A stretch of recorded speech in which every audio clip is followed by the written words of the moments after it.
tolong di slideshow. Ya. Baik, bismillahirrahmanirrahim. Assalamualaikum warahmatullahi wabarakatuh. Sebelumnya terima kasih kepada moderator Dr. Ida Savitri, spesial konsultan atas waktu yang diberikan. Terima kasih juga kepada panitia. Ini izin saya presentasi untuk 2 unit sebenarnya, Pokja Stem Cell dan unit translasional. Jadi, seharusnya waktunya 16 menit, Dr. Ida. Tapi mau coba semoga 10 menit selesai aja. Yeah. Baik, langsung saja next. Pertama tentang Pokja Stem Cell, next. Jadi Pokja Stem Cell ini sebenarnya Pokja yang dibentuk oleh kepengurusan dekanat lama dulu dengan wakil dekan saat itu Prof. Uut sekitar 2016-2017 adalah untuk menginisiasi pelaksanaan penelitian stem cell atau sel punca di FKUGM, Rumah Sakit Umum Pusat Dr. Sarjito dan RSA, awalnya seperti itu. Nah, tugasnya adalah berdasarkan SK untuk melaksanakan pengembangan, penelitian, dan pelaksanaan layanan di bidang stem cell di berbagai institusi yang disebutkan di depan. Nah, tujuannya adalah untuk mentranslasikan studi sel punca itu menjadi suatu pelayanan sel punca yang terstandar dan mandiri. Ini inspirasinya sebenarnya karena kita tertinggal luar biasa oleh UNER maupun oleh UI yang sudah punya pusat stem cell, sudah punya lab stem cell sendiri dan sudah sangat rutin melaksanakan clinical trial stem cell. Kemudian dilakukanlah pembentukan tim ini untuk menginisiasi hal tersebut. Kegiatannya adalah tadi untuk mengembangkan penelitian, kemudian untuk juga menyiapkan laboratorium sel punca. Ya, rencananya nanti akan ada di lantai 6 Diagnostic Center Rumah Sakit Umum Pusat Dr. Sarjito. Kemudian juga penyiapan SDM dan ujung-ujungnya adalah aplikasi stem cell pada pelayanan pasien. Next. Jadi tim stem cell ini pada dasarnya fungsinya adalah fungsi untuk fasilitasi. Jadi membantu tim-tim peneliti di berbagai departemen yang ingin mengembangkan penelitian sel punca atau stem cell. Nah, pada perkembangannya memang banyak yang ingin terlibat, seperti dari anak Prof. Herini pada saat itu mengembangkan proposal cerebral palsy, dari jantung waktu itu Dr. Royhan dan Dr. Taufik mengembangkan proposal peripheral artery disease, dari orto mengembangkan proposal stem cell pada defek tulang dan seterusnya. Hanya saja memang karena riset stem cell itu riset yang sangat mahal, sehingga walaupun kita sudah laksanakan berbagai macam workshop pengembangan proposal dan lain sebagainya, maka hingga saat ini uji klinik atau clinical trial yang jalan itu saat ini memang baru 3. Ada 3 stem cell yang paling kanan ini, yaitu stem cell pada spinal cord injury, pada osteoartritis, serta pada COVID-19 derajat berat. Ini yang sekarang saat ini sudah berjalan, karena memang stem cell tidak mungkin dilaksanakan dengan riset damas. 30 juta damas itu untuk setengah pasien juga tidak cukup, jadi otomatis harus mencari dana-dana yang sifatnya kolaboratif atau dana-dana dari sponsor atau dana-dana yang sifatnya lebih besar, yang bisa mencapai miliaran, karena masing-masing judul akan membutuhkan dana sekitar segitu. Nah, akhirnya sekarang yang berjalan baru 3 ini. Walaupun proposal sudah lengkap, kita sudah punya proposal ready, tapi kita masukkan kemana-mana, ujung-ujungnya yang baru 3 ini yang sudah jalan. Next. Oke, jadi ini yang paling pertama kita jalankan adalah pada spinal cord injury. Jadi ada 2 arm dengan autologous stem cell dan arm dengan allogeneic stem cell dari umbilical cord. Ini dibiayai oleh Kemenristek Dikti melalui berbagai macam skema. Saat ini masih dalam tahap penelitian dan follow up. Next. Next ya. Ya ini, jadi kita sudah mengajukan, next back dulu yang tadi. Kita sudah mengajukan izin ke Kementerian Kesehatan, sudah ada keluar SK Menkes terkait izin pelaksanaan Rumah Sakit Sarjito sebagai pelaksana kegiatan stem cell, karena kalau tidak ada izin tidak boleh menurut peraturan Kementerian Kesehatannya. Kemudian kita punya ethical clearance dan lain sebagainya. Next. Ini hasil sementara pasien yang sudah, karena masih yang kita bisa laporkan baru 9 pasien yang lain masih dalam proses. Sebagian besar memang menunjukkan perbaikan yang cukup signifikan, tapi saya tidak akan bahas mengenai ini. Next. Ya, berikutnya adalah mengenai aplikasi pada, yang lain yang sudah kita laksanakan untuk spinal cord injury adalah pengajuan hak paten. Sampai saat ini sudah sedang registrasi, menunggu proses lanjutan. Nah, sambil menunggu proses paten, otomatis publikasi tidak bisa dilakukan, sehingga kita masih menunggu registri paten terlaksana sebelum publikasi dilaksanakan. Namun presentasi ilmiah sudah jalan selama ini. Kemudian kita sudah punya PKS juga dengan PT Bi Farma Adiluhung, itu anak usaha PT Kalbe Farma khusus yang membidangi bidang stem cell. PPK dan SOP sudah ada beberapa dan sudah tapi pengesahan direktur untuk PPK belum, tapi SOP sudah fix. PPK kita harapkan segera bisa disahkan oleh direksi. Next. Ya, ini contoh kegiatannya. Next. Ya, berikutnya adalah yang pada osteoartritis lutut. Ini juga sekarang sedang berjalan didanai oleh Kemenristek Dikti. Relatif murah ini karena per pasien hanya sekitar 30 juta anggarannya, sehingga dari satu sumber dana sudah cukup. Armnya ada arm untuk placebo, kemudian ada arm untuk allogeneic stem cell, ada arm untuk autologous stem cell. Next. Saat ini sedang proses edukasi dan kita sedang berusaha rekrutmen pasien juga melalui kegiatan sosialisasi di radio kemarin di Star FM, kemudian di acara webinarnya Sarjito juga yang cukup beberapa kali sudah dilakukan. Next. Ya, ini proses injeksi stem cell-nya. Next. Kemudian yang berikutnya adalah yang allogeneic mesenchymal stem cell pada COVID-19 derajat berat. Jadi ini yang saat ini sedang berjalan, dimulai pada Februari kemarin. Sebenarnya mulai pembuatan proposal sudah sejak sekitar April tahun lalu, tapi prosesnya panjang sekali sampai dapat ethical clearance, sampai dapat izin POM, terutama BP POM yang lama sekali sampai hampir setahun kalau tidak salah. Keluar kemudian izin apa istilahnya PPUK ya, PPUK pelaksanaan riset ini dari Badan POM keluar, baru kemudian bisa dijalankan. Ini adalah suatu multi-center clinical trial dengan Sarjito sebagai salah satu site-nya. Intinya kita melihat perbaikan pada pasien yang diterapi dengan stem cell dibandingkan dengan pasien yang mendapatkan placebo saja, yaitu mendapatkan NaCl. Next. Ya, ini perbaikan yang kita lihat, perbaikan klinis, radiologis, length of stay, dan seterusnya. Next.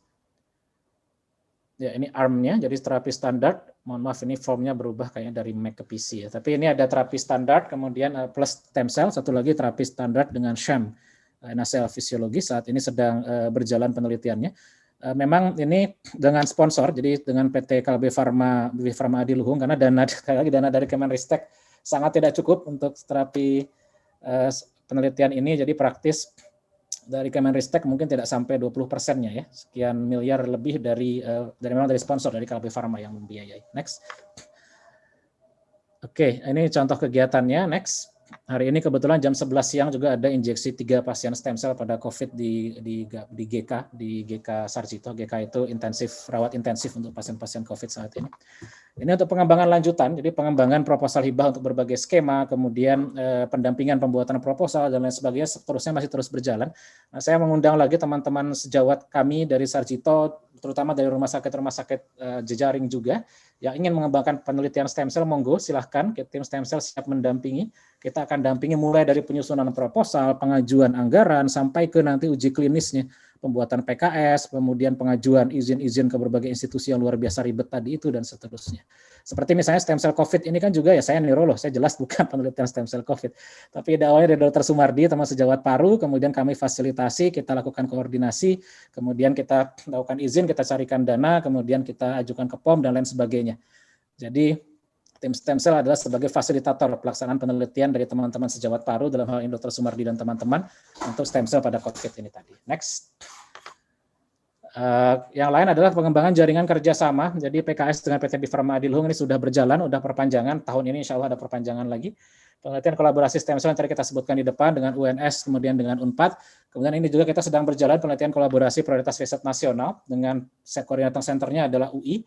Kemudian Sarjito salah satunya, kemudian UNER Sutomo, kemudian BPPT, ZITB, dan sebagainya, Eijkman, BPOM, dan Kemenkes. Ini sekarang sedang berjalan, cuma anggaran tahun ini tidak turun, karena ternyata sebagian anggaran dialihkan pemerintah untuk membiayai konsorsium COVID. Tapi insya Allah semoga tahun depan bisa jalan lagi. Baik, next. Yaitu yang terkait stem cell, saya pikir berikutnya unit penelitian translasional, next. Saya tinggal punya 2 menit, mungkin bolehlah dibonusin 2 menit lagi. Jadi ini baru dibentuk oleh dekan berdasarkan SK Dekan FKK MK UGM pada Januari 2021. Intinya dibentuk karena adanya keluh kesah dari para peneliti susah melaksanakan penelitian translasional di FK dan Sarjito. Maksudnya tidak ada kebijakan yang jelas bagaimana proses pengadaannya, kemudian mulai dari aturan keuangan, kemudian aturan pelaksanaan kegiatan, aturan monitoring, dan lain sebagainya. Ada banyak step-step di situ yang kemudian akan sangat sulit kalau itu diserahkan kepada peneliti, sehingga kemudian fakultas berinisiatif untuk berusaha memfasilitasi hal tersebut. Next. Ya, di dasar hukum lewati aja, saya juga tidak hafal maksudnya apa. Next.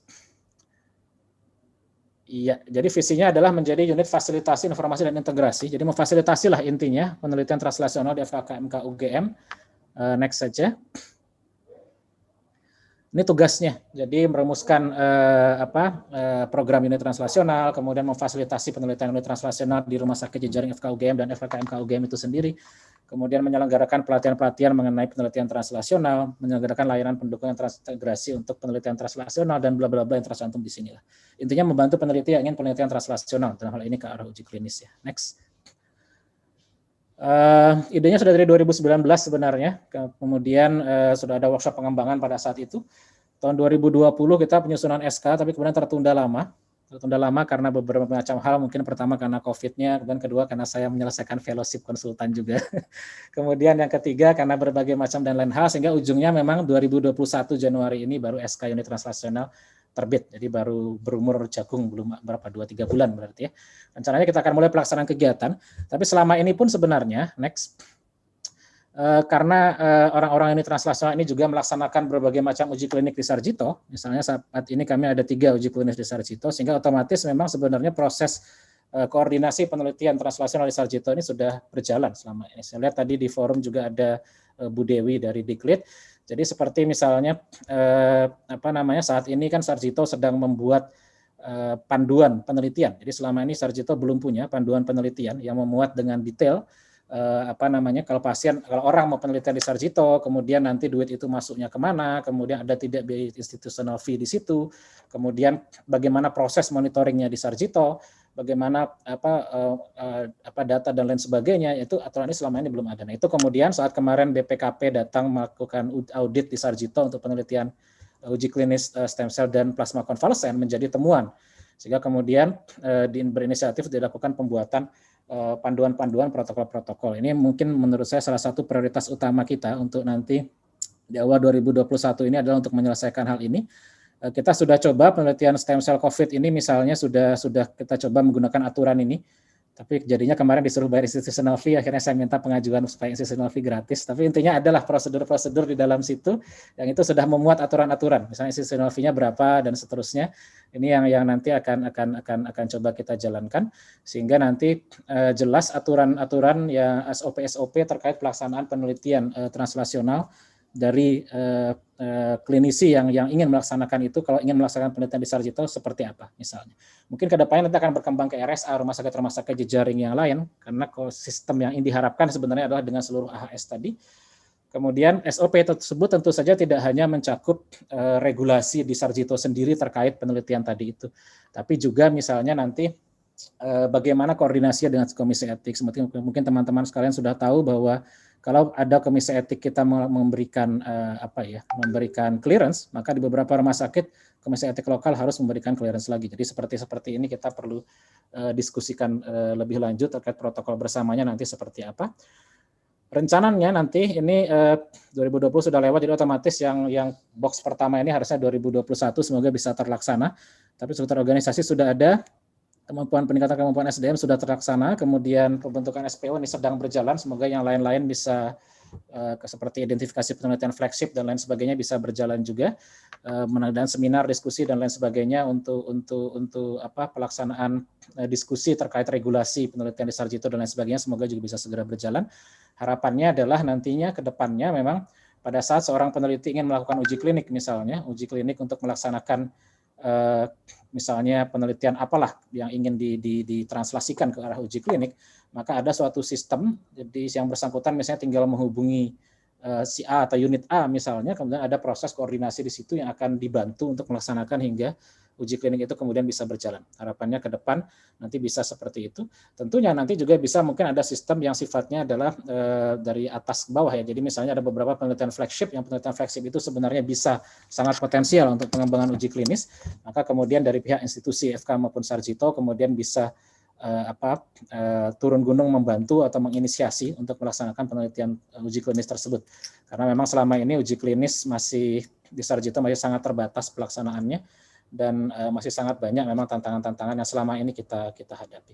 Baik, mungkin terima kasih Dr. Ida, mohon maaf agak ngebut, semoga tidak terlalu molor dari waktunya. Terima kasih. Assalamualaikum warahmatullahi wabarakatuh.